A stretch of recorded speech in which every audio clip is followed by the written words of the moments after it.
cher Kérénif, là. Je me suis gris en balade, dans mon ombre. Il est dans l'ombre de moi-même. Bon, l'agriculture actuelle, c'est des très grandes surfaces. Ce que ça fait, c'est que ça permet de vendre des grains en grande quantité à des gens qui vont épandre ça. Le sol est tellement usé, tellement fatigué qu'il n'y a plus d'insectes à l'intérieur pour l'oxygéner. On est donc obligé de consommer trop d'eau pour le maintenir en état de faire pousser quoi que ce soit. Et on est aussi obligé d'utiliser des engrais en dose importante. Le sol est mort. Le plus fun de tout ça, c'est que vu que c'est de la monoculture, les insectes ravageurs sont très intéressés par ça. Ils n'ont rien pour les repousser, fait qu'on est obligé, encore une fois, d'utiliser des insecticides. Le rendement est très, très, très faible. Il faut savoir aussi que 70 % des terres cultivées le sont pour nourrir nos animaux de consommation, les animaux qu'on mange.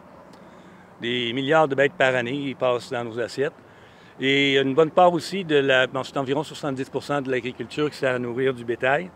Par ailleurs, une bonne part de l'agriculture qui reste sert à faire des biocarburants. Fait que, on est écologique en mettant des biocarburants. Oui, ça détruit encore une fois le sol. C'est encore une fois de la monoculture. C'est encore une fois la culture à faible rendement. Pendant ce temps-là, si on fait de l'agriculture mixte, très mélangée, on est capable d'avoir des productions carrément à l'année dans beaucoup, beaucoup de territoires. Ici, on a un sol qui va geler, mais les végétaux qui sont racines endurent le gel. On n'est pas obligé de toutes les récolter tout de suite. Fait que si on a un jardin avec des carottes dans le coin ici, on veut des carottes, on s'en va juste chercher où est-ce qu'ils sont, puis on les sort de terre, on les laisse dégeler, puis ils vont être comestibles.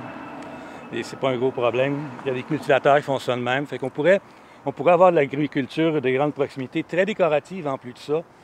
On a les jardins normandins qui sont un bel exemple de ça, mais les autres, c'est pour de la décoration. C'est sûr que c'est tout comestible.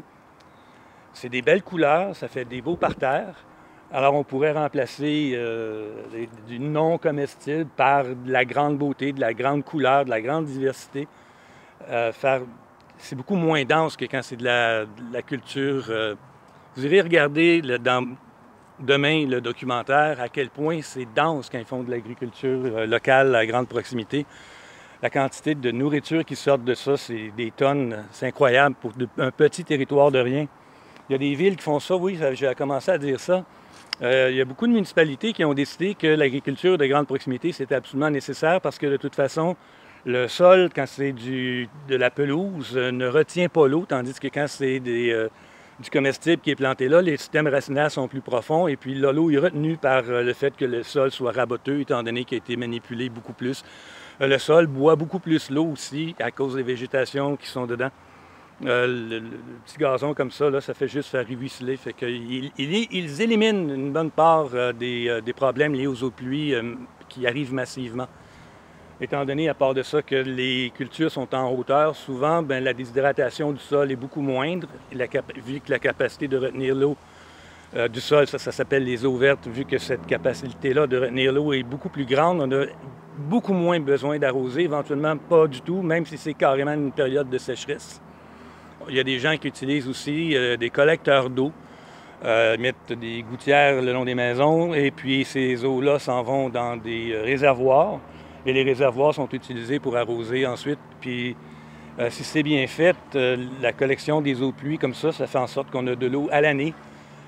Qu'il pleuve beaucoup, qu'il ne pleuve pas beaucoup, ça ne changera rien. Hein, le chat, t'es bien, toi? Regardez l'épaisseur de ça comparé à de la pluie, c'est beaucoup plus beau. On a au Québec 2 livres qui ont été publiés sur l'inventaire du comestible. Toutes les plantes qui, d'une façon ou d'une autre, la tige, la feuille, le bourgeon, le fruit, la racine, tout ça, ça peut être comestible. Ça dépend des plants dont on parle, ça dépend de la saison. Alors, il y a moyen de cueillir des choses. Même les quenouilles, j'ai appris récemment que la quenouille, la tige caoutchouteuse, qu'on a l'impression, si on la fait bouillir, elle va devenir savoureuse et sucrée. Puis après ça, on peut même la faire rôtir sur le barbecue. Les Amérindiens ont fait ça pendant des siècles. Et puis, nous, on considère ça comme de la mauvaise herbe. Mais quand on est arrivé à nous autres avec nos cultures, qu'on a tout ravagé, les autres ils disaient qu'on était fous parce que Eux savaient tout ce qu'il y avait de comestible et de vivant dans ce qu'on amenait, dans ce qu'on arrachait.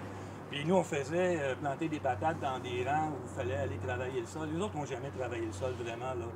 Ils mettaient les plantes qui se débrouillaient tout seuls, puis ils en prélevaient seulement une partie. Il y avait des millions d'Amérindiens ici quand on est arrivés, nous autres.